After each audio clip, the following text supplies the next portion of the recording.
ప్రభువైన యేసు నామములో చేరి వచ్చి మీకు వందనాలు సమర్పిస్తున్నా. దానియేలు గ్రంథం 2వ అధ్యాయంలో 44 వచనం ఇలా చదువుకుంటాం. దానియేలు గ్రంథము 2వ అధ్యాయం 44 వచనం.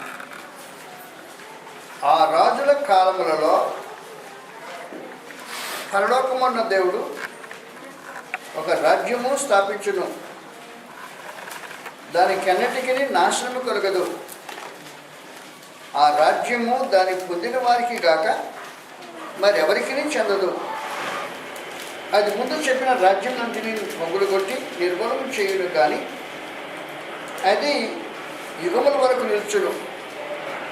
చేతి సహాయం లేక పర్వతమును తీయబడిన రాయి ఇనుమును, ఇత్తడిని, మట్టిని, వెండిని, బంగారమును పగలగొట్టగా తమను చూచితరే.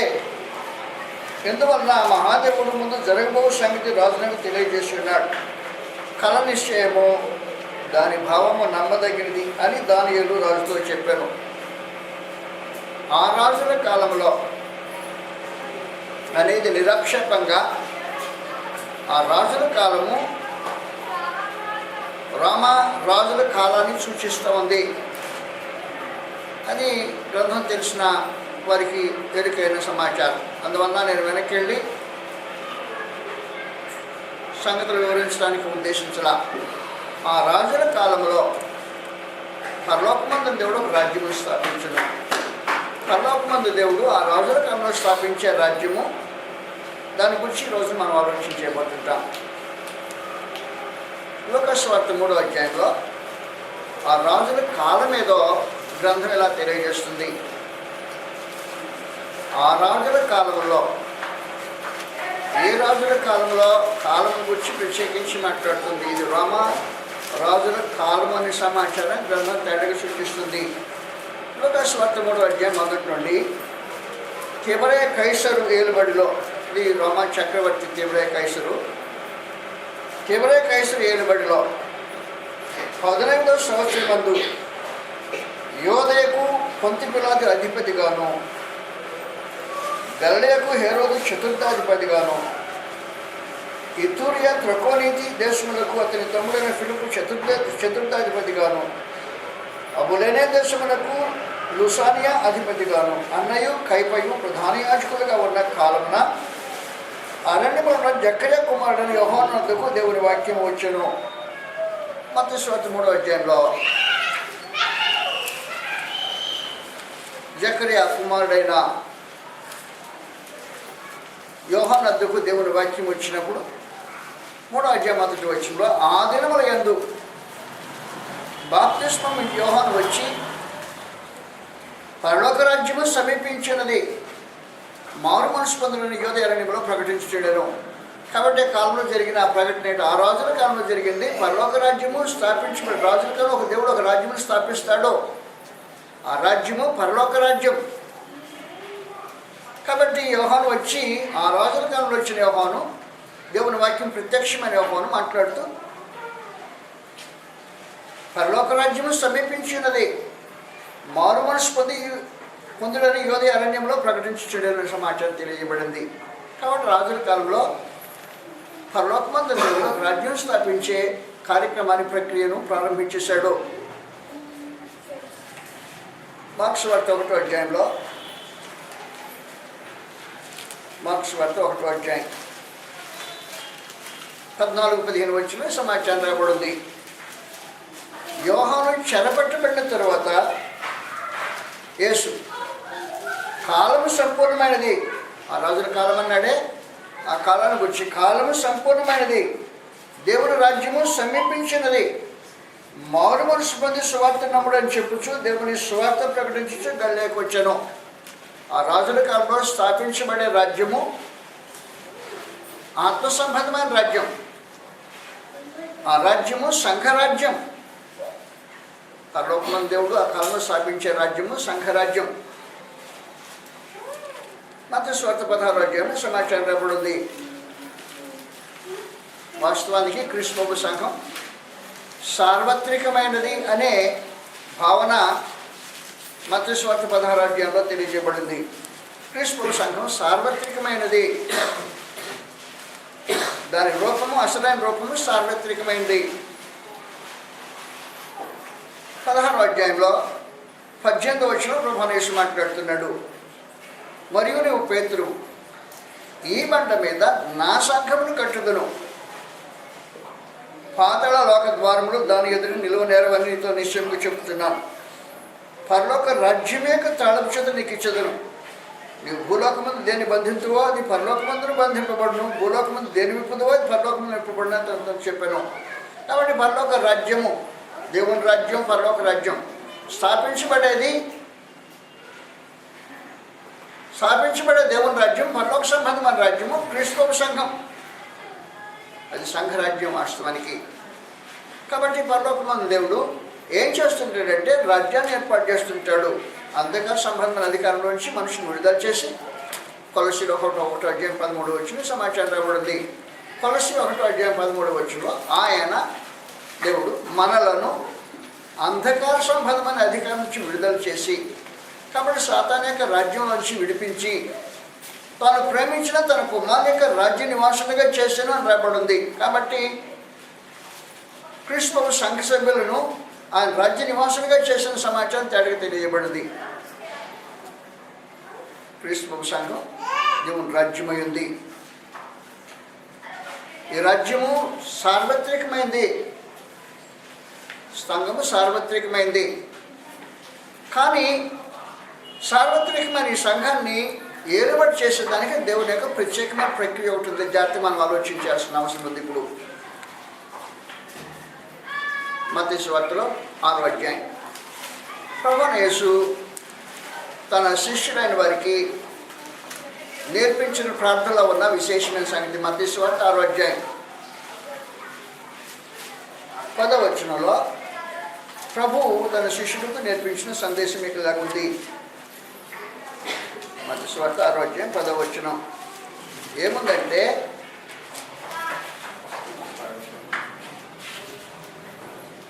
10వ వచనంలో 9 కలిపి చదువుతాం. కాబట్టి మీరు ఇలాగ ప్రార్థన చేయండి.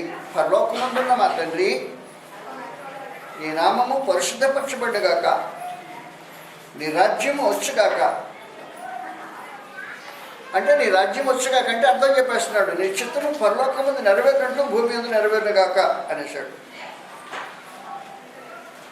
కానీ పరలోకంలో దేవుని చిత్తం ఎలా నెరవేరుతుందో అది భూమి మీద అలాగ నెరవేర్చబడాలి అనే దేవుని యొక్క సంకల్పం. అది దేవుని రాజ్యం యొక్క విశేషమైన సంగతి.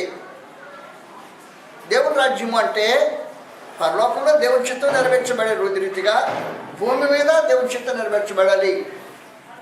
అలాంటి రాజ్యం కొరకు పరలోకమందు దేవుడు ముందుగా ప్రవచన చేశాడు. ఆ రాజుల కాలంలో జరిగే కార్యక్రమం ఇది. రోమా చక్రవర్తుల కాలంలో జరిగే ఈ విశేషమైన సంగతుల గురించి ప్రవచన రూపంగా తెలియజేశాడు.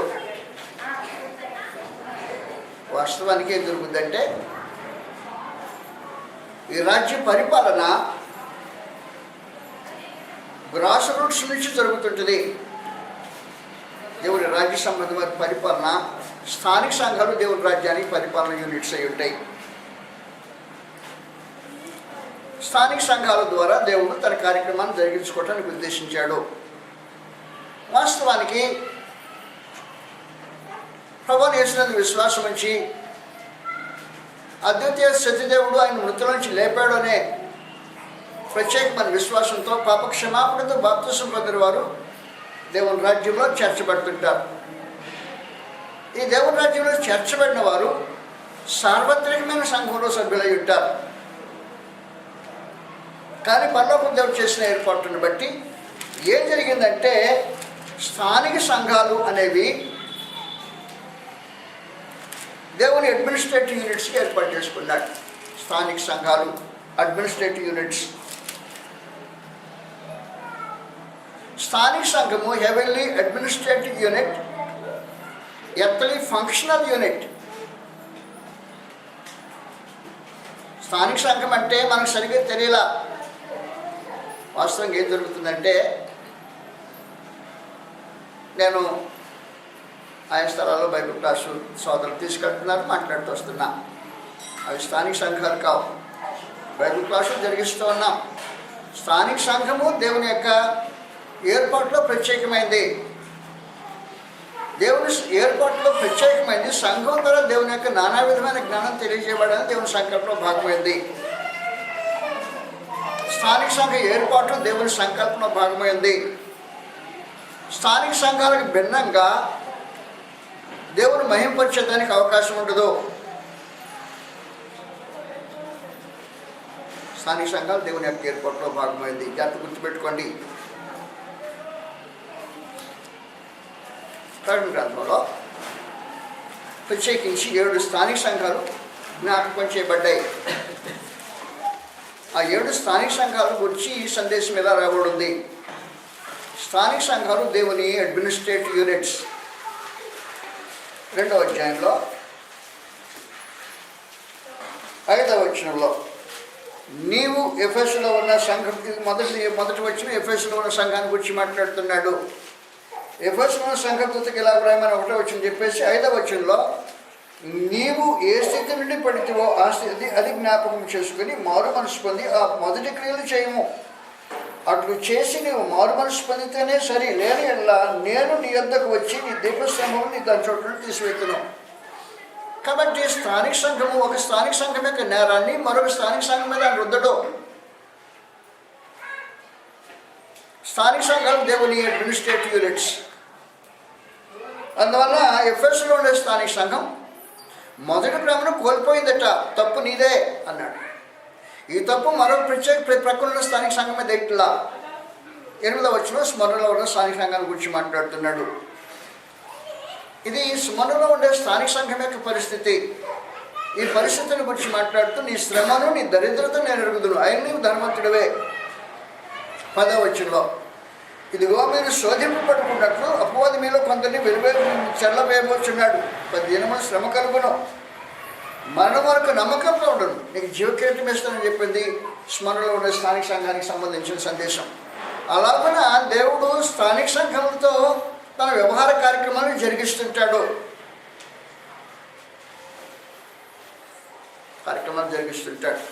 కాబట్టి స్థానిక సంఘముల ద్వారా దేవుని యొక్క కార్యక్రమాలు జరగాలి.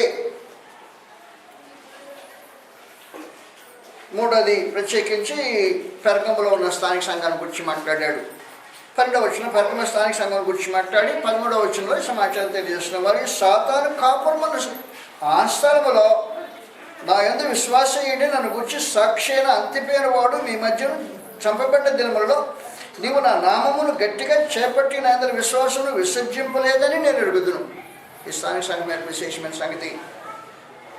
తిరుపతిలో ఉన్న స్థానిక సంఘం 8వ అధ్యాయం 18వ వచనంలో దాని గురించి మాట్లాడితే 20వ వచనం సమాచారం తెలియజేస్తున్నాం. అయినను నీ మీద తప్పు ఒకటి మోపవలసినది, ఏదనగా తాను ప్రవక్తని చెప్పుకొంచున్న యజమాని అన్న స్త్రీని ఉండనిస్తున్నాడు. నీ మీద ఉన్న కంప్లైంట్ అది. 3వ అధ్యాయంలో సాధ్య సంఘం గురించి మాట్లాడుతూ 2వ వచనం సమాచారం మాట్లాడు. నీ క్రియలు నా దేవుని ఎదుట సంపూర్ణమైనవి కావు కనుక అవినేవిగా నాకు కనబడలేదు కనుక జాగ్రత్తగా చావన్న మిగిలిన వాటిని బలపరచును. 7వ వచనంలో ఫిలదెల్ఫియా సంఘానికి సంబంధించిన సందేశం 10వ వచనం నీకు ఇలా చెప్తున్నాడు. నీవు నా ఓర్పు విషయమైన వాక్యమును గైకొంటివి గనుక భూనివాసును శోధించుటకు లోకమందంతటి మీద రాబో శోధన కాలంలో నిన్ను కాపాడుదను. నేను త్వరగా వచ్చిన ఎవడో నీ కిరీటం అపహరింపకుండా నీకు కలిగిన దాన్ని జాగ్రత్తగా గట్టిగా పట్టుకోమని చెప్పేశాడు. 14వ వచనంలో లవదీకే స్థానిక సంఘానికి సంబంధించిన సందేశం ఇది. దీంట్లో 15వ వచనం అంటున్నా నువ్వు చల్లగానైనా లేవు, వెచ్చగానే లేవు.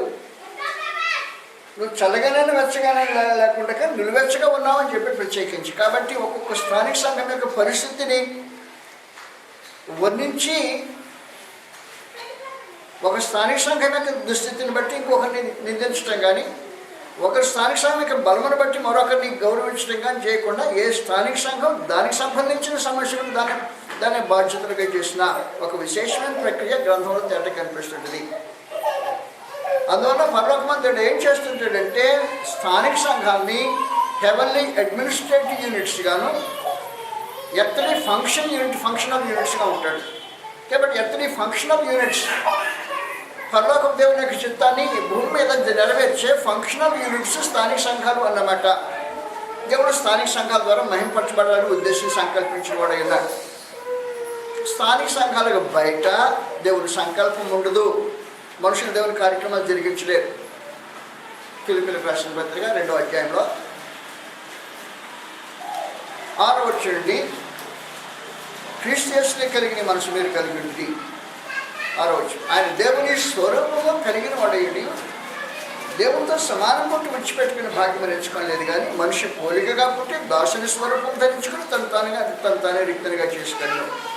మరియు ఆయన ఆకారమందు మనుషునిగా కనబడి మరణము పొందినంతగా, అనగా శిరోమరణం పొందినంతగా విధేయం చూపించిన వాడే.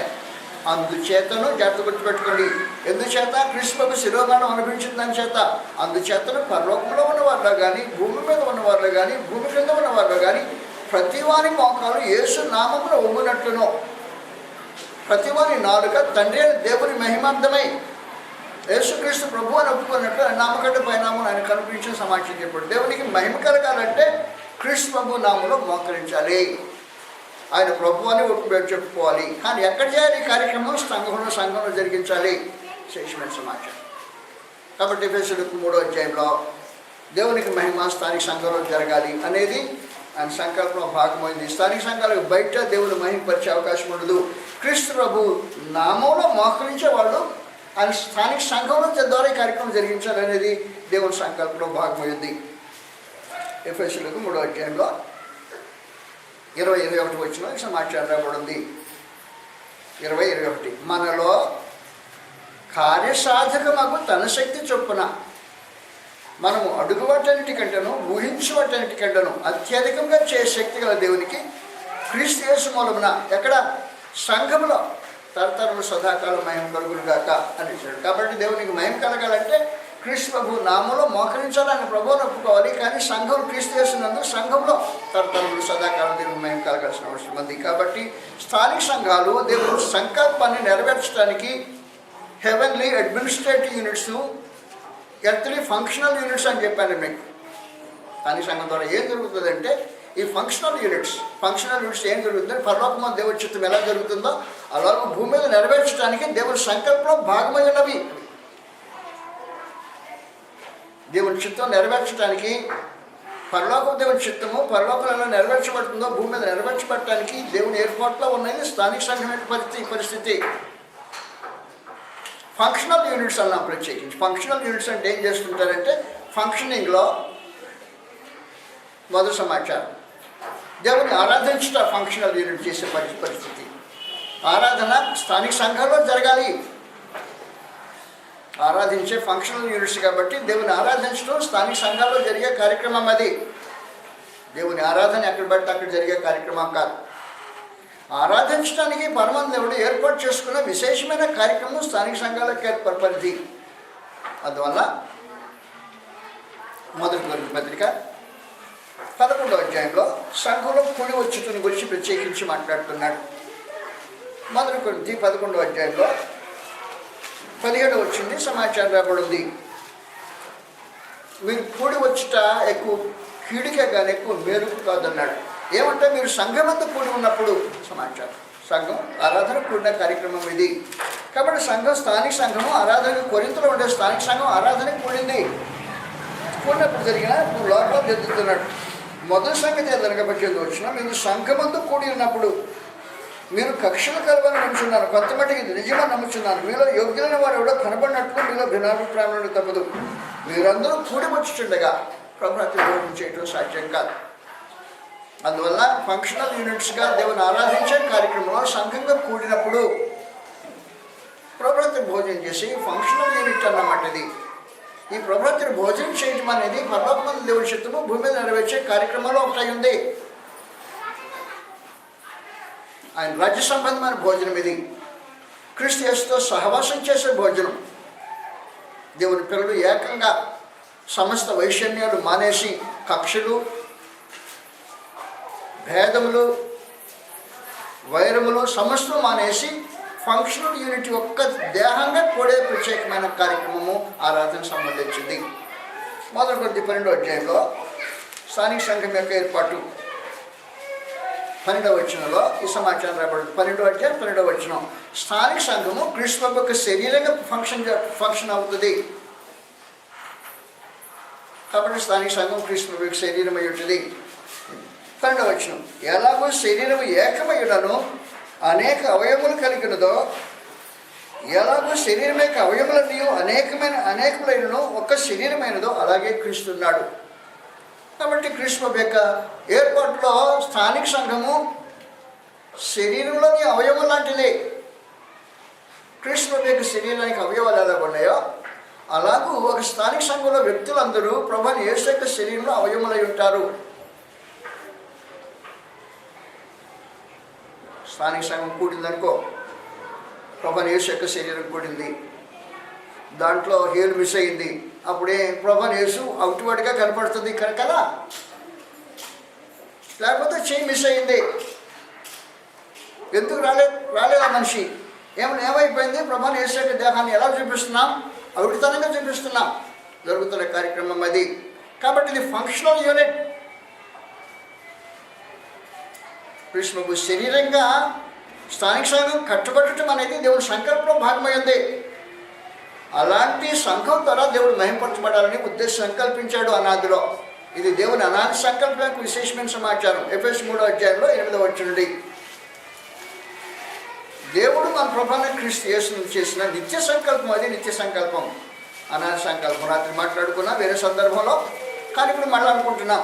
ఎఫెసీ 3వ అధ్యాయం 8వ వచనంలో దేవుడు మన ప్రభువైన క్రీస్తు యేసును చేసిన నిత్య సంకల్పం చొప్పున పరలోకంలోని ప్రధానులు అధికారులు సంఘంలో తన నానా విధమైన జ్ఞానం తెలియజేయమని ఉద్దేశించాడు.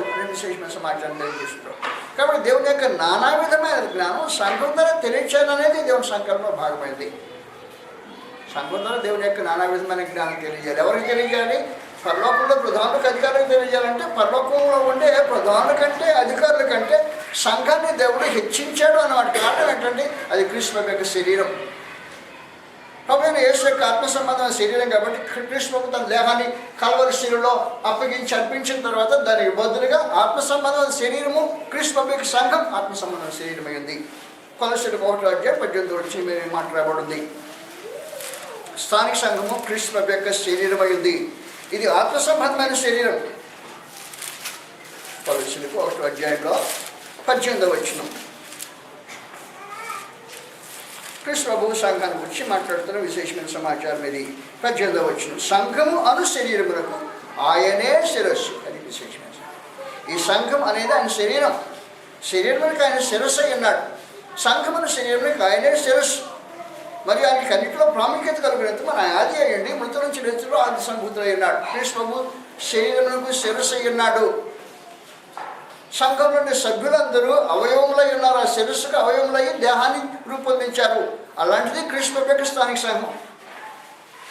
ప్రభువైన యేసు భూమి మీద తన దేహంలో జీవించినప్పుడు తన దేహంతో దేవుని చిత్తం ఎలాగో జరిగించాడో అలాగున నేడు క్రీస్తు యొక్క సంఘము దేవుని యొక్క చిత్తం అలాగూ జరిగించడం బాధ్యత కలిగిందై ఉంది. ఆయన శరీరం అంటే దాంట్లో విశేషమైన సమాచారం. అది క్రీస్తు యొక్క శరీరంగా ప్రభు తానే స్వయంగా భూమి మీద జీవించినప్పుడు దేవుని చిత్తం ఎలా జరిగించాడో అలాగూ జరిగించడానికి ఏర్పాటైన ఆత్మ సంబంధమైన శరీరము క్రీస్తు సంఘం భౌతికంగా. అందువల్ల పరలోకమందు దేవుని చిత్తం ఎలా జరుగుతూ భూమి మీద నెరవేర్చబడిన కానీ కార్యక్రమం క్రీస్తు స్థానిక సంఘంలో జరగాల్సిన అవసరం ఉంది. కాబట్టి మొట్టమొదటిగా ఫంక్షనల్ యూనిట్గా సంఘం చేసే మొదటి కార్యక్రమము ఆరాధన. దేవుని ఆరాధించే విశేషమైన కార్యక్రమం. క్రీస్తు యొక్క శరీరం చేసే కార్యక్రమం ఇది. క్రీస్తు యొక్క ఆత్మ సంబంధమైన దేహం చేసే కార్యక్రమం. మానవ జాతి కొరకు ఆయన శరీరాన్ని భౌతికమైన దేహాన్ని శిలువలో అప్పగించేశాడు. దానికి బదులుగా ఏర్పాటైన ఆత్మ సంబంధమైన శరీరము క్రీస్తు సంఘం. దేహంలో ప్రభువుని యేసు స్వయంగా తాను ఏం చేసుకుంటాడో దేవుని పక్షంగా ఆ కార్యంలోనే జరిగించడానికి ఆత్మ సంబంధంగా ఏర్పడిన స్థానిక సంఘం దేవుని యొక్క శరీరమైంది. అలాంటి బాధ్యత కలిగి ఉంది శరీరం క్రీస్తు సంఘం అంటే. ఆరాధన మొదటి కార్యక్రమం. దేవుని ఆత్మతో సత్యంతో ఆరాధించే కార్యక్రమం క్రీస్తు సంఘం చేసిన ఫంక్షనల్ యూనిట్గా జరిగించే కార్యక్రమం. అది సంఘంలో జరగాలి. ఆరాధన సంఘం చేయాల్సిన ఫంక్షనల్ యూనిట్గా సంఘం చేయాల్సిన రెండో కార్యక్రమం ఉంది. పని, దేవుని యొక్క పని. దేవుని యొక్క పని పరలోకమందు దేవుడు సంఘం ద్వారా జరిగించాలని ఉద్దేశించిన వాడు ఉన్నాడు. వ్యక్తుల ద్వారా ఇండివిజువల్ ద్వారా వ్యక్తుల ద్వారా జరిగించేదానికి దేవుడు సంకల్పించలా. నేను వ్యక్తిగతంగా నేను చేస్తాను కాదు, సంఘం ద్వారా దేవుని యొక్క నానా విధమైన జ్ఞానం తెలియజేయబడాలని దేవుని యొక్క సంకల్పమైంది. ముందే చదువుకున్నాం. పరలోకంలోని ప్రధానులకు అధికారులు సంఘం ద్వారా తన నానా విధమైన జ్ఞానం ఇప్పుడు తెలియజేయాలని ఉద్దేశించిన దేవుడు ఆ సమాచారం జరిగించేశాడు. అంతేకాకుండా 20 వచ్చిన చదువుకున్నా కదా, 3వ అధ్యాయం 20 నుండి, మనలో కార్యసాధక మాకు తన శక్తి చొప్పున మనము అడుగు వాటన్నిటికంటే ఊహించబట్టన్నిటికంటే అత్యధికంగా చేసే శక్తి గల దేవునికి క్రీస్తు యేసునందు సంఘంలో తరతరములు సదాకాలం మహిమ కలుగును గాక. అందువలన క్రీస్తు ప్రభు యొక్క సంఘము దేవుని మహింపరిచే యూనిట్ అయి ఉంది.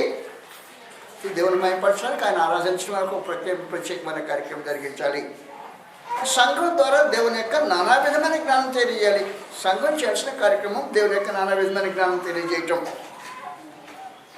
స్థానిక సంఘం చేసే రెండవ కార్యక్రమం దేవుని పని చేయటం సంఘం ద్వారా జరగాలి. మనుషులు రకరకాలైన సంస్థలు ఏర్పాటు చేసుకుని దేవుని కార్యాలు జరిగించాలని ఆలోచన చేస్తున్నారు. పరలోకమందు దేవుని యొక్క ఆలోచన, ఆయన పుట్టిన ఆలోచన అంటే సంఘం ద్వారా కార్యక్రమం జరిగించాలని ఆయన ఆలోచన. దేవుని ఆలోచన ఇలాగుంటే మనుషులు తమ ఆలోచనలో వెళ్ళిపోతున్నారు. దేవుని మహింపరిచే కార్యక్రమం కాదు అది. అందువల్ల దేవుని మహింపరిచే విశేషమైన కార్యక్రమం సంఘం ద్వారా జరగాలి. స్థానిక సంఘమే దాని బాధ్యత వహించాల్సిన అవసరం ఉంది. దేవుని పనిలో ప్రత్యేకంగా 3 సంగతులు ఉన్నాయి. మొదటి పని, సంఘం చేయాల్సిన మొదటి పని స్వార్థ ప్రకటించడం, ఎవాంజలిజం. స్వార్థ ప్రకటించే కార్యక్రమం సంఘం యొక్క బాధ్యత ఉంది. అది క్రీస్తు ప్రభు భూమి మీద ఉన్నప్పుడు జరిగించిన కార్యక్రమం. ఆయన వచ్చిందని నేను అందుకే వచ్చాను భూమి మీదకి అని చెప్పేసి ప్రత్యేకించి. కాబట్టి క్రీస్తు ప్రభు తన దేహంలో ఏం చేస్తాడో సంఘాన్ని చేయించాల్సిన బాధ్యత కలిగిన వాడిని. మార్క్స్ వార్త 1వ అధ్యాయంలో ప్రభువైన యేసు తన ఫంక్షన్ ఎందుకు భూమి మీదకి వచ్చాడో సమాచారం మాట్లాడుతున్నాడు. ఆయన ప్రార్థన చేస్తున్నాడు. ప్రభువైన యేసు మార్క్స్ వార్త 1వ అధ్యాయం 35 వచ్చిండు. ఆయన పెందరకడ లేచి ఇంకా చాలా చీకటిగా ఉండగానే బయలుదేరి అరణ్యమునకు వెళ్ళి అక్కడ ప్రార్థన చేయించుండెను. కాబట్టి ప్రభువైన యేసు ప్రార్థన చేస్తున్నాడు కాబట్టి సంఘం ప్రార్థన చేసే సంఘమే ఉండాలి. ఇది ఫంక్షనల్ యూనిట్. ఇంకా సంఘం ప్రార్థన చేయడానికి ప్రారంభించలా, ఉపకరించలేదు, లోపం జరుగుతుంది. సీమోను అతనితో కూడా ఉన్నవారు ఆయన ఎదుకు వెళ్ళి ఆయన కనుగొని అందరూ నిన్ను వెతుకుచున్నారని ఆయనతో చెప్పగా ఆయన ఇతర సమీప గ్రామముల్లోనూ నేను ప్రకటించినట్లు వెళుదము రండి, ఇందు నిమిత్తమే కదా నేను బయలుదేరి వచ్చిందని వారితో చెప్పారు. కాబట్టి ప్రభువైన యేసు భూమి మీదకి వచ్చింది స్వార్థ ప్రకటించే ఒక కార్యక్రమం. స్థానిక సంఘం ఏం చేయాలంటే ప్రభువైన యేసు యొక్క దేహంలో ఉండే కోరికను, ఆయన ఆత్మ సంబంధ శరీరమైన సంఘము ఆయన స్వార్థ ప్రకటించే కార్యక్రమంలో నిమగ్నమై ఉండాలి. ఈ ఫంక్షనల్ యూనిట్ చేసే రెండవ కార్యక్రమం. ఆయన పని మొదటి ఆరాధన, రెండవది స్వార్థ ప్రకటన. సంఘం ద్వారా జరిగించాలి ఈ కార్యక్రమం. సంఘం చేయాల్సిన 3వ విశేషమైన సంగతి క్షమాభివృద్ధి కార్యక్రమం. సంఘం యొక్క క్షమాభివృద్ధి, సంఘం యొక్క పని ఉంటుంది. కాబట్టి సంఘం యొక్క క్షమాభివృద్ధి అనే విశేషమైన సంగతి ఎఫెసీయులకు 3-4 అధ్యాయంలో ఇలా రాబడింది. క్షమాభివృద్ధి ఎలా కలగాలంటే యూనిట్గా అందరు కలిసి, ఎఫెసీయులకు 4వ అధ్యాయంలో సమాచారం రాబడింది. 11వ వచనం నుండి మనం అందరము విశ్వాస విషయంలోనూ దేవుని కుమారుని గురించిన జ్ఞానం విషయంలోనూ ఏకత్వం పొంది విశేషమైన సంగతి సంపూర్ణ పురుషుల మగు వరకు, అనగా క్రీస్తునికి కలిగిన సంపూర్ణతకు సమానమైన సంపూర్ణత కలవారు మగు వరకు అన్నాడు. జాగ్రత్త గుర్తుపెట్టుకుని నా మనం ఆలకించండి. నా వేలంది చిటికిన పెద్ద లావ్ అయిపోయింది. నా చిటికిన లావ్ అయిపోయిందంటే అర్థం ఏంటి? దానికి రోగం వచ్చిందన్నమాట, అంతే. అది లావు కాదు. ఎలాగుండి కరెక్ట్గా ఆరోగ్యం ఉందంటే ఏం చేయాలండి? తక్కిన వాళ్ళతో సమానంగా ఎలా ఉండాలో ఆ సైజులో పెరిగితే పెరిగినట్టు. ఒక్కటే చిటికిన లావ్ అయిందంటే రోగం వచ్చిందన్నమాట దానికి. అందువల్ల ఏ ఒక్క వ్యక్తి తాను గొప్పవాడు అవడానికి అవకాశం ఉండదు. సమానంగా క్రమంలో పెంచబడాల్సిన అవసరం ఉంది. దేవుని రాజ్యం యొక్క విశేషమైన సంగతి. కాబట్టి స్థానిక సంఘంలో ప్రతి వ్యక్తి తన పరిమాణంలో పెరగటం అనేది అవసరమైంది. ఒకటి చిక్కిపోయింది అనుకో, చిక్కిపోతే దానికి రోగం వచ్చింది వచ్చిందన్నమాట. లాభైన రోగం వచ్చినట్టు, చిక్కిపోయిన రోగం వచ్చినట్టే క్రమంగా వెదగటం అనే సంగతి జరగాల. కాబట్టి దేవుని సంకల్పంలో ఏం జరగాలంటే క్షమాభివృద్ధి జరగాలి. క్షమాభివృద్ధి గురించి మాట్లాడినప్పుడు స్థానిక సంఘం, ఎఫెసు స్థానిక సంఘాన్ని గురించి మాట్లాడుతూ మనం అందరము విశ్వాస విషయంలోనూ దేవుని కుమారుని గురించిన జ్ఞాన విషయంలోనూ ఏకత్వం పొంది సంపూర్ణ పురుషుడు మాకు వరకు, అనగా క్రీస్తుని కలిగిన సంపూర్ణతకి సమానమైన సంపూర్ణత గలవారు మాకు వరకు అనేసాడు. కాబట్టి అలాగే ఎదగటం అనేది క్షమాభివృద్ధి యొక్క కార్యక్రమం. అది సంఘం యొక్క పని. సంఘం యొక్క మూడవ విశేషమైన సంగతి, సంఘం చేసిన పనుల్లో ధర్మం. సంఘం ధర్మం చేసే కార్యక్రమాలు జరిగించాల్సిన అవసరం ఉంది. సంఘం యొక్క ధర్మాన్ని గురించి మాట్లాడినప్పుడు గ్రంథంలో నమూనా ఉంది. ఎలా చేయాలి అనే సంగతి పరలోకమందు దేవుడు తేటగా సూచించాడు.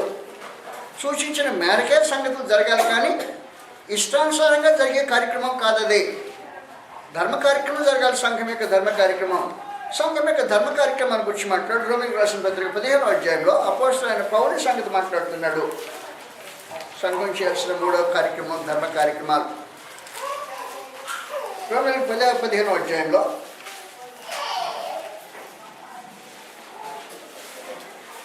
25వ వచనం నుండి, ఇప్పుడు పరిశుద్ధుల కొరకు పరిచర్య చేసి యెరూషలేమునకు వెళుతున్నాను. ఏలయనగా యెరూషలేములో ఉన్న పరిశుద్ధులలో బేదలైన వారి నిమిత్తము మాసిదోనియా వారును అఖయ వారును కొంత సొమ్ము చందా వేయని ఇష్టపడిరి. అవును, వారు ఇష్టపడి దాన్ని చేసిరి.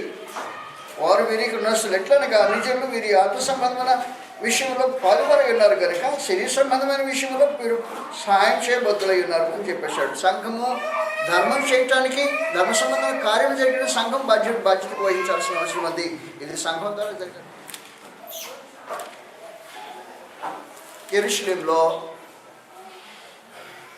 ప్రకృతి వైపరీత్యాల వలన మనుషులు బీదలై ఉన్నారు. ఇది బీదలైన వారిని గురించిన విశేషమైన సమాచారం. కాబట్టి ప్రకృతి వైపరీత్యం వలన బీదలైన వారి కొరకు క్రీస్తు సంఘము ధర్మకార్యాలు చేయాల్సిన అవసరం ఉంది. ఈ ధర్మకార్యాలు చేయటంలో ప్రత్యేకించి గ్రంథంలో రాయబడింది. 2 కొరింథీ 8వ అధ్యాయంలో సంఘం చేయవలసిన మూడవ కార్యక్రమం ధర్మకార్యాలు. 2 కొరింథీ 8వ అధ్యాయంలో దాని గురించి ప్రశంస జరిగింది. మొదటి నుండి, సహోదరులారా, మాసిదోనియ సంఘమునకు అనుగ్రహింపబడిన దేవుని కృపను గురించి మీకు తెలియజేస్తున్నాను. అనగా వారు బహుశ్రమలో పరీక్షింపబడగా అత్యధికంగా సంతోషించిరి. మరి వారు నిరుపేదలైన వారు దాతృత్వము బహుగా విస్తరించను. కాబట్టి నిరుపేదలైనా కూడా దాతృత్వం అంటే ఇచ్చే గుణం విస్తరించింది. పేదలైన వారికి సహాయం చేయాలనే ఆలోచన కలిగి, కాబట్టి పేదలైన వారు సహోదరుల స్థలంలో పేదలైన వారు ఉంటే యెరూషలేములో ప్రకృతి వైపరీత్యాల వలన పేదరికంలో కరువులో దిగితే పేదరికం వచ్చేస్తే అలాంటి పేదలైన వారికి సంఘం సహాయం చేయాల్సిన ఒక ప్రక్రియ ఉంది. సంఘం యొక్క కార్యక్రమం. గలతీయులకు రాసిన పత్రికలో సంఘము ఆత్మ సంబంధమైన ఈ కార్యక్రమాలు జరిగించాల్సిన అవసరం ఉంది. సంఘం చేయాల్సిన పని బీదలైన వారిని ఆదుకోవటం అనేది ఒక అవసరమైన సంగతి. ప్రక్కనే బేదవాడు సహోదరు కనపడితే ఐశ్వర్యవంతుడు వారికి కావలసిన వాటిని ఇకపోతే విశ్వాసం కాదన్నట్టు ప్రత్యేకించి. కాబట్టి విశ్వాసంబంధమైన జీవితంలో పేదలు ధనికులు అనే వారి మధ్యలో కొరింథీ సంఘంలో బాగా సమస్యలు ఉన్నాయి. ధనవంతులు తమ సామర్థ్యం కొద్ది తెచ్చుకొని సంఘంలో కూర్చుని భోజనం చేస్తున్నారు. ఏమీ లేని పేదలు, బానిసలైన వారు, ఏం తెచ్చుకోలేని వారు కూర్చుని ఒక ప్రక్కన మూల కూర్చున్నారు. వారు తిని త్రాగి తృప్తి పొంది సహోదరులారా ఇప్పుడు భోజనం చేద్దామనండి, ప్రభుత్వ భోజనం అంటే అతను కలిసి చేస్తారండి, దగ్గర భోజనం కలిసి చేయరంట. అలాంటి సమస్య క్రీస్తు స్థానిక సంఘంలో కొరింథీ సంఘంలో ఉంది. అలాంటి వాడు ప్రభుత్వ భోజనం చేయటం వీలు కాదన్నాడు. అందువల్ల సహోదరులకు లేమిలో ఉన్న సహోదరుని ఆదుకోవటం అనేది సంఘం యొక్క కార్యక్రమంలో భాగమైంది. సంఘం యొక్క పని, సంఘం యొక్క అంతకంటే ఇంకా విశేషమైన సంగతి ఏమంటే సంఘము డిసిప్లిన్ చేయాల్సిన అవసరం ఉంది. అక్రమకారులతో సహవాసం చేయకూడదు, అక్రమస్తులతో సహవాసం చేయకూడదని పరలోకమందు దేవుడు శాసించాడు. కాబట్టి ఈ డిసిప్లిన్ కార్యక్రమం స్థానిక సంఘం పరిధిలో మాత్రమే జరుగుతుంది. ఓ మనిషి ఒక స్థలంలో నేరం చేశాడు, నేరం చేసి ఎరగనట్టుగా వచ్చి కూర్చున్న సహోదరుడు అనిపించుకుంటున్నాడు, కుదరదు. నేరం చేసిన వాడు ఇక్కడ సహోదరుడు అనిపించుకోవడానికి క్రమశిక్షణ కనుగొనమైంది కాదు. ఇక్కడ ఉండే స్థానిక సంఘంలో ఉండే సహోదరులు ఎవరంటి వారు ఎవరు కాని వాళ్ళు తెలుసుకునేదానికి అవకాశం ఉంటుంది. ఎగురొచ్చిన పక్షి అలాంటిదో తెలుసుకునే అవకాశం ఉంటుంది. అందువల్ల స్థానిక సంఘము క్రమశిక్షణకు నిబంధనగా ఏర్పాటు చేయబడిన మాట్లాడబడి స్థానిక సంఘం పరిశుద్ధంగా ఉండాలి. క్రీస్తు యొక్క దేహము పరిశుద్ధమైంది. ఆ దేహంలో పాపము ప్రవేశపెట్టే పరిస్థితులు ఉండకూడదు. పవిత్రమైన క్రీస్తు శరీరాన్ని పవిత్రంగా ఉంచడం అనేది అవసరమైనది. అందువల్ల సంఘ క్రమశిక్షణ అనే ఒక విశేషమైన ప్రక్రియ ఉంది. సంఘము పరిశుద్ధంగా ఉండటం అనేది దేవుని సంకల్పంలో భాగమైంది. స్థానికంగా ఉండే సంఘ సభ్యుల మధ్యలోనే క్రమశిక్షణ సాధ్యమవుతుంది, కానీ తక్కిన వాళ్ళ మధ్యలో క్రమశిక్షణ సాధ్యం కాదు. నేరస్తులు కూడా కూర్చుని ఆరాధన చేసి వెళ్ళిపోయాడు అనుకో, మనకు తెలియదు. స్థానిక సంఘ సభ్యుడు కాదు కాబట్టి చెల్లుబాటు అవుతుంది. అదే స్థానిక సంఘ సభ్యుడు నేరస్తుడే ఉంటే సహవాసం చేయకూడదని గ్రంథం తేటకు రాయబడింది. 1 కొరింథీ 5వ అధ్యాయంలో 9వ వచనం సమాచారం రాబడింది. స్థానిక సంఘం యొక్క అవసరం ఇదే, the necessity of a local congregation. అందువల్ల స్థానిక సంఘం యొక్క అవసరం ప్రత్యేకించి మాట్లాడుతున్నారు. 9వ వచనం, జారులతో సాంగత్యం చేయవద్దని నా పత్రికలో మీకు రాసింటిని. అయితే ఈ లోకపు జారులతోనైనను లోబులతోనైనను దోచుకుని వారితోనైనా విగ్రహారాధకులతో ఏమాత్రం సాంగత్యం చేయవద్దని కాదు. అలాగైతే మీరు లోకంలోండి వెళ్ళిపోవలసి వచ్చింది కదా. లోకంలో ఉండేది అలాంటి మనుషులే కదా. లోకంలో మనం ఏడ తిరుగుతాం, అలాంటి వాళ్ళతో కలిసి తిరగాల. పనికి మేమనుకో పార్ట్నర్ గుడికి వెళ్ళాడు, లేకపోతే పొలం పనికి వెళ్ళాడు. పొలం పనికి వెళ్ళినప్పుడు వాళ్ళందరూ దేవుని పరిస్థితిలో ఉండాల్సిన అవసరంలా. ఆ పొలంకి వెళ్ళి పొలం పని నువ్వు కూడా పొలం పనికి వెళ్ళావు. పొలం పనికి వెళ్తే పరిశుద్ధులతోనే పొలం పనికి వెళ్ళాలని ఏం ఒక్కర్లేదు. అది పొలం పని వృత్తి కాబట్టి వృత్తిలో ఎవరితోనైనా కలిసి పనికి వెళ్తాం. కానీ ప్రిన్సిపల్ స్థానిక సంఘం లాంటిది కాదు. అందుకని చెప్పాడు. నెక్స్ట్ ఇప్పుడైతే 11వ వచనంలో, సహోదరుడు అనబడిన వాడు ఎవడైనను జారుడు కానీ, లోభి కానీ, విగ్రహారాధకుడు కానీ, తిట్టుబోతు కానీ, త్రాగుబోతు కానీ, దోచుకునేవాడు కానీ అయ్యున్న ఎడల అట్టివాడితో సాంగత్యం చేయకూడదు, భుజింపకూడదు అని మీకు రాస్తున్నాను. కాబట్టి సంఘం పవిత్రంగా ఉండాలి. స్థానిక సంఘంలో సహోదరుని పెట్టేవాడు జారుడై ఉన్నాడు అనుకో, సాంగత్యం చేయొద్దు, భోజనం చేయొద్దు అని చెప్పాడు. కాబట్టి అతన్ని మనం గుర్తించి ప్రక్కబెట్టే అవకాశం ఉంటుంది. స్థానిక సంఘం సభ్యత్వం మనకు తెలిసినప్పుడు, మన స్థానిక సంఘంలో ఒక శరీరం సాటి ఇవ్వాలిగా ఉన్నప్పుడు, మనకు ఒకరొకరు క్లోజ్గా ఎదిగినప్పుడు ఎవడు ఏం తప్పు చేస్తున్నాడో సంగతి అర్థమయ్యేదానికి దానికి డిసిప్లిన్ చేసేందుకు అవకాశం ఉంటుంది. అందువల్ల దేవుని యొక్క డిసిప్లినరీ సిస్టమ్ 2 విధాలుగా జరుగుతుంది. ఒకటి ఇన్స్ట్రక్టివ్ డిసిప్లిన్ అంటారు. ఇన్స్ట్రక్టివ్ డిసిప్లిన్ అంటే ఉపదేశించి క్రమపరచడం అనే ఒక విశేషమైన కార్యక్రమం ఇన్స్ట్రక్టివ్ డిసిప్లిన్. గలతీయులకు రాసిన పత్రిక 6వ అధ్యాయం ఇన్స్ట్రక్టివ్ డిసిప్లిన్లో సమాచారం రాబడింది. కాబట్టి స్థానిక సంఘంలో క్రమశిక్షణ అనే ఒక విశేషమైన సంగతి ఉంటుంది. ఇది పరిశుద్ధమైన యూనిట్. పరలోకమందు దేవుని చిత్తం ఎలాగో అలాగూ భూమి మీద జరిగించే విశేషమైన యూనిట్. కాబట్టి 6వ అధ్యాయం 1వ వచనం ఇన్స్ట్రక్టివ్ డిసిప్లిన్. ఇన్స్ట్రక్టివ్ డిసిప్లిన్ అంటే ఏం చేస్తుంటాడంటే తప్పు జరిగినప్పుడు ఉపదేశించి దిద్దటం అనే ఒక విశేషమైన కానీ ఇన్స్ట్రక్టివ్ డిసిప్లిన్ అంటారు. 6వ అధ్యాయంలో, సహోదరుల ఒకడు ఏ తప్పిదంలోనైనా చిక్కుకొని ఎడల ఆత్మ సంబంధమైన మీలో ప్రతివాడు తాను శోధింపబడునేమో అని అతను తన విషయమే చూసుకొచ్చు సాత్వికమైన మనసుతో అటువన్నీ మంచి దారికి తీసుకొని రావాలను అని విశేషించే ప్రశ్న. ఇది ఇన్స్ట్రక్టివ్ డిసిప్లిన్. కాబట్టి ఎవరైనా దారి తప్పిపోతే సాత్వికమైన మనసుతో సహోదరుని ఉపదేశించి క్రమంలో తీసుకొచ్చే ఒక కార్యక్రమం స్థానిక సంఘం పరిధిలో జరగాల్సిన విశేషమైన సమాచారం. రెండవది కరెక్టివ్ డిసిప్లిన్. కరెక్టివ్ డిసిప్లిన్ అంటే సంఘం నుంచి బహిష్కరించడం కరెక్టివ్ డిసిప్లిన్. ఇన్స్ట్రక్టివ్ డిసిప్లిన్ పని చేయకపోతే కరెక్టివ్ డిసిప్లిన్ వస్తుంది అన్నమాట. అలాంటి కరెక్టివ్ డిసిప్లిన్ అనేది స్థానిక సంఘం పరిధిలో జరిగే కార్యక్రమం. అందువల్ల దేవుడు ఏం చేస్తుందంటే దీన్ని ఫంక్షనల్ యూనిట్. ఈ ఫంక్షనల్ యూనిట్ ఏం చేస్తుందంటే పరలోకమందు దేవుని చిత్తం ఎలా జరుగుతుందో పరలోకంలో భూమి మీద జరిగించే ఒక స్థానిక సంఘం యొక్క ఏర్పాటును దేవుడు సంకల్పించాడు. అది కరెక్టివ్ డిసిప్లిన్ అంటారు. కరెక్టివ్ డిసిప్లిన్లో సహోదరుని పాపం చేసిన వాడిని వెలివేయటమని ఒక విశేషమైన సంగతి మంత్రికొంత 5వ అధ్యాయంలో జరిగిన కార్యక్రమం ఇది. దీన్ని కరెక్టివ్ డిసిప్లిన్ అంటుంటారు. కాబట్టి ఇన్స్ట్రక్టివ్ డిసిప్లిన్ ఫెయిల్ అయితే కరెక్టివ్ డిసిప్లిన్కి వెళ్ళిపోవాలి. 5వ అధ్యాయంలో మీలో జారత్వం ఉన్నదని వదంతి కలదు. మీలో ఒకటి తన తండ్రి భార్య ఉంచుకున్నాడు. స్థానిక సంఘం పరిధిలో అన్నమాట ఇది. మీలో అంటున్నాడే అది కొరింథీ స్థానిక సంఘంగా ఏర్పాటు పరిధిలో సమాచారం. మీలో జారత్వం అనేది వదంతి కలదు. మీలో ఒకటి తన తండ్రి భార్య ఉంచుకున్నాడట. అటు జారత్వము అనిజంలోనైనా జరగదు. ఇటు మీరు ఒప్పుకున్నారే కానీ మీరు ఎంతమాత్రం దుఃఖపడి ఇలాంటి కార్యం చేసిన వారిని మీలో నుండి వెలివేసిన వారు కారు అనేటువంటి వెలివేయాల్సిన అవసరం ఉంది.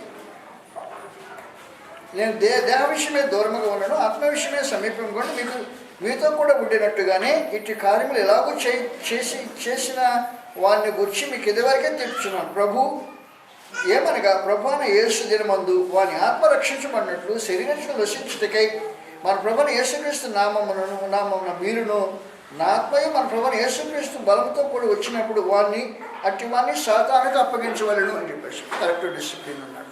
అందువల్ల ఇన్స్ట్రక్టివ్ డిసిప్లిన్ ఎప్పుడైతే ఫెయిల్ అయితే కరెక్టివ్ డిసిప్లిన్కి మనుషుల్ని అప్పగించడం అనేది అవసరమైనది. అందువల్ల స్థానిక సంఘము అనేది దేవుని సంకల్పంలో విశేషమైన భాగమై ఉంది. పరలోకమందు దేవుని చిత్తం ఎలా జరుగుతుందో భూమి మీద ఎలా జరగాలంటే దేవుని ప్రజలు కృష్ణ యొక్క శరీరమైన యూనిట్గా ఈ దేహంలోనికి పాపము చొరబడకుండా కృష్ణపు దేహం పరిశుద్ధమైంది. ఈ పరిశుద్ధమైన కృష్ణుడు స్థానిక సంఘం దేహం అన్ని పవిత్రత పాడు చేయకుండా ఉండడానికి దాన్ని డిసిప్లిన్గా పెట్టే ఒక విశేషమైన కార్యక్రమం స్థానిక సంఘానికి సంబంధించింది. ఇది దేవుని యొక్క సంకల్పమైంది. దీనికి బయట దేవునితో సహవాస బాంధవ్యాలు కలిగి ఉండే ఛాన్స్ లేదు. వేరే మార్గం దేవుని మహింపరిచేదానికి అవకాశం ఉంటుంది. అందువల్ల పరలోకమందు దేవుడు కృష్ణకు స్థానిక సంఘాలని హెవెన్లీ పరలోక సంబంధమైన అడ్మినిస్ట్రేటివ్ యూనిట్స్ గాను ఎత్తలే భూ సంబంధమైన ఫంక్షనల్ యూనిట్స్గా ఏర్పాటు చేశాడు. సంఘం ద్వారా తన దేవుని యొక్క నానా విధమైన జ్ఞానం తెలియజేయబట్టం అనేది ఒక విశేషమైన కార్యక్రమం. అందువల్ల స్థానిక సంఘాలు దేవుని సంకల్ప భాగమైన కారణాన మనుషులు దేవునికి అనుకూలంగా దేవునికి సంకల్పం నెరవేర్చాలంటే దేవుని చిత్తం నెరవేర్చాలంటే స్థానిక సంఘం యొక్క పరిధిలో కార్యక్రమాలు జరగాల్సిన అవసరం ఉంది. మనుషులు స్థానిక సంఘ సభ్యులై ఉండటం అవసరమైనది. స్థానిక సంఘ సభ్యులు కాకుండా స్థానిక సంఘంలో కట్టుబడి ఉండకుండా గాలి పట్టాలు దేవుని మహింపరచడానికి ఛాన్స్ ఉండవు. స్థానిక సంఘ సభ్యత్వము క్రీస్తు యేసులో ఉన్న ప్రతి వాడికి అవసరమై ఉంటుంది. అలాంటి సభ్యత్వం కలిగి జీవితం కొనసాగించడం, అలాగే సభ్యత్వంతో కలిసికట్టుగా శరీరంలో అవయవాలుగా పనిచేయటం అనేది దేవుని సంఘంలో భాగమైంది కనుక ఇలాగూ దేవుని మహింపరిచే కార్యక్రమంలో దేవుని రాజ్యం విశ్వ సంఘం సార్వత్రికమైన రాజ్యంలో ఫంక్షనల్ యూనిట్గా స్థానిక సంఘం ద్వారా దేవుడు తన కార్యక్రమం జరిగించడానికి సంకల్పించిన విధానంగా గ్రాస్ రూట్స్లో నుండి పరిపాలన జరుగుతుంటుంది. ప్రతి స్థానిక సంఘము స్వతంత్రమైంది. ప్రతి స్థానిక సంఘం స్వతంత్ర ప్రతిపత్తి కలిగింది. అలాంటి విధానంగా దేవుడి సంకల్పం ఉన్న కారణాన మనం అలా ఉండి దేవుని మహింపరచాల్సిన అవసరం ఉంది. దానికి భిన్నంగా దేవుని మహింపరిచే అవకాశం ఉండదు అనేది దేవుని మహింపరిచే విశేషమైన కార్యక్రమంలో రక్షించబడే దేవుని యొక్క సంకల్పంలో భాగస్వాములమై కార్యం జరిగించాలని ప్రభువైన యేసుక్రీస్తు వారి ప్రకటన మనం చేసిన నమస్కారం.